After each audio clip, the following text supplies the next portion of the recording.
Subscribe करें SN technical channel को और प्रेस करें इस बेल आइकॉन को ताकि आपको मिल सके वीडियो की नोटिफिकेशन सबसे पहले। हेलो फ्रेंड्स आज का हमारे वीडियो का टॉपिक है डी ऑयल स्टार्टर में पावर वायरिंग और कंट्रोल वायरिंग किस तरह की जाती है हम यदि उसे लोकल ऑपरेट कर रहे हैं तो।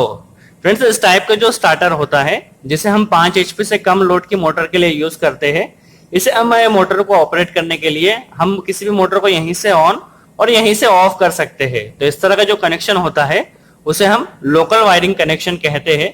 जबकि फ्रेंड्स हमने इस तरह का जो स्टार्टर बनाते हैं इसमें हम पुश बटन की रिक्वायरमेंट होती है और पुश बटन से इसे ऑन और ऑफ करते हैं। तो इस तरह की जो वायरिंग होती है उसे हम रिमोट वायरिंग कहते हैं।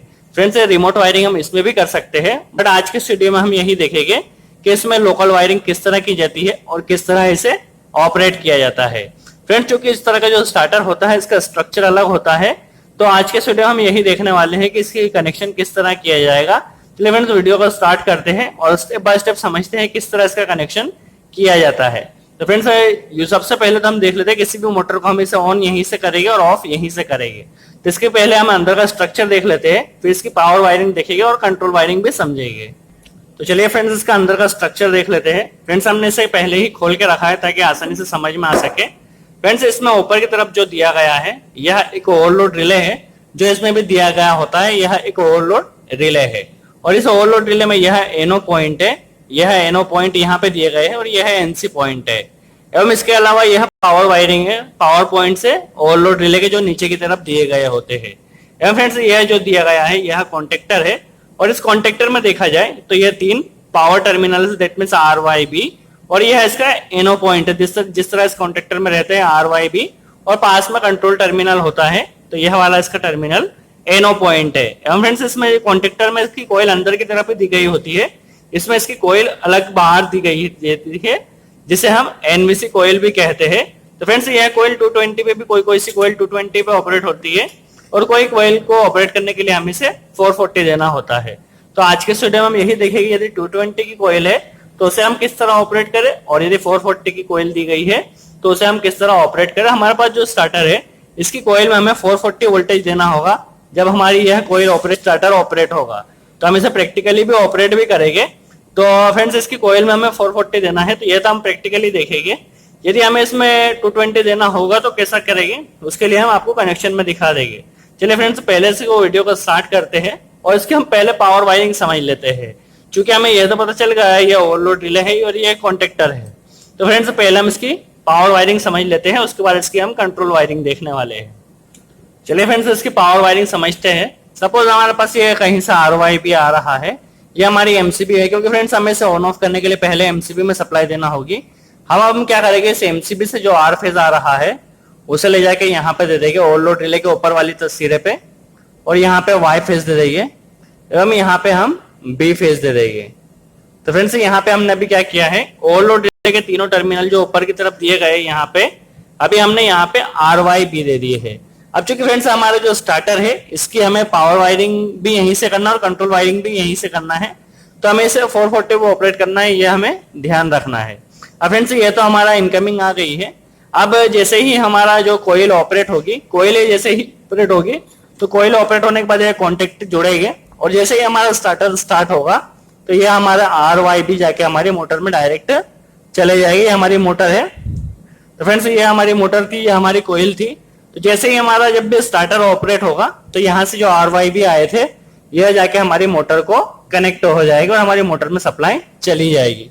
तो फ्रेंड्स यह तो हुई इसकी पावर वायरिंग। चलिए अब इसकी कंट्रोल वायरिंग समझते हैं, क्योंकि फ्रेंड्स कंट्रोल वायरिंग में इसका थोड़ा डिफरेंस रहेगा। चलिए फ्रेंड्स हम कंट्रोल वायरिंग इसकी समझ लेते हैं और देखते हैं किस तरह इसकी कंट्रोल वायरिंग करना है। सबसे पहले फ्रेंड्स हम इसे 440 लेके चल रहे हैं, उसके बाद 220 में किस तरह ऑपरेट होगा वो भी हम देख लेंगे।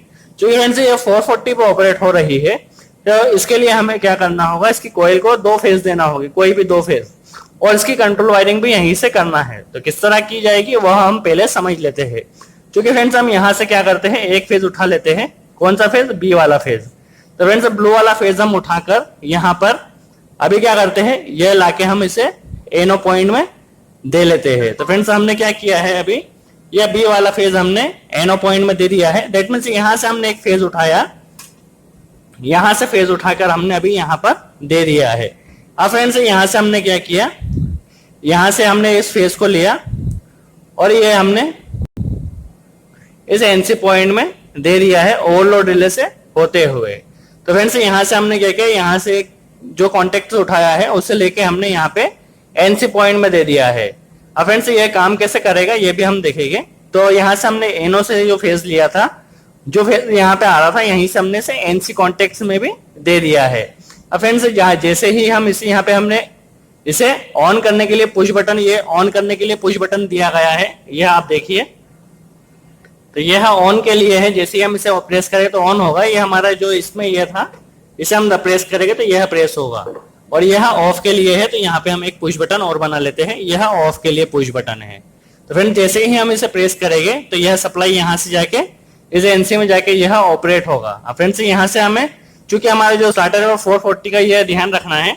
तो अभी हमारा एनसी में सप्लाई आई है, जैसे ही हम इसे प्रेस करेंगे सप्लाई यहाँ से यहाँ आएगी और जैसे ही यहाँ पर आ जाएगी यह जाके हमारी कोयल को ऑपरेट करेगा। तो फ्रेंड्स अभी ऑपरेट नहीं हुई है, जस्ट इसमें अभी एक ही फेज आया है।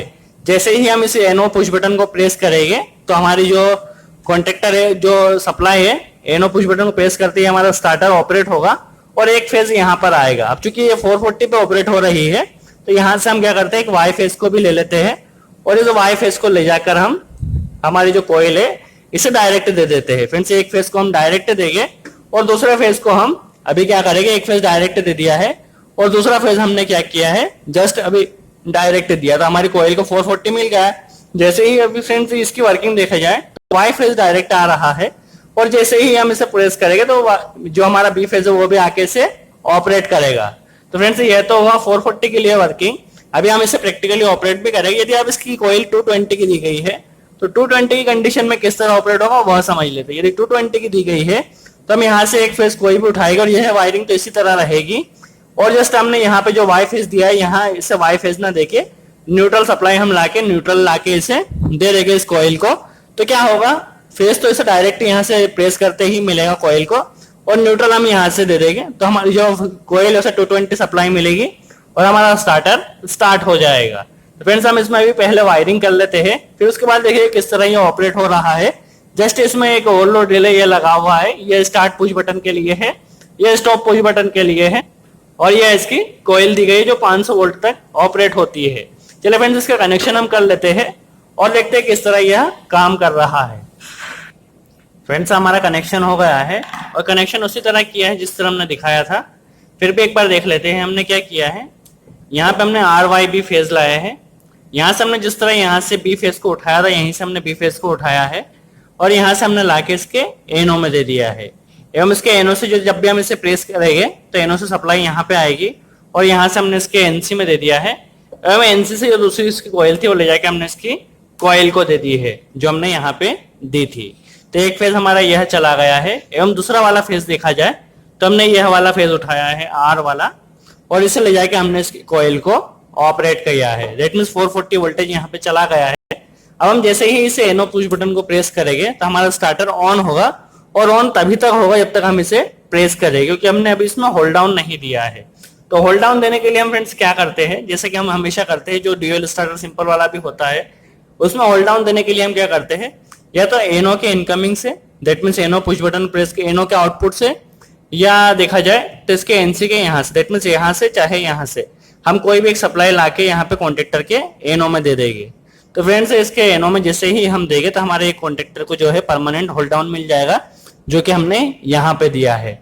अब जैसे ही इस स्टार्टर को सप्लाई मिलेगी दैट मीन्स इसे जैसे ही हम प्रेस करेंगे इसे होल्ड डाउन भी मिल जाएगा और हमारा स्टार्टर परमानेंटली ऑन हो जाएगा। चलिए एक बार इसे हम ऑन करके देख लेते हैं और देखते हैं किस तरह ये काम कर रहा है। एवं यहाँ पे हम इसकी पावर वायरिंग हमने नहीं दी है क्योंकि हम इससे भी मोटर को रन नहीं करवाने वाले, जस्ट हम यही देखने वाले हैं किस तरह यह ऑपरेट हो रहा है।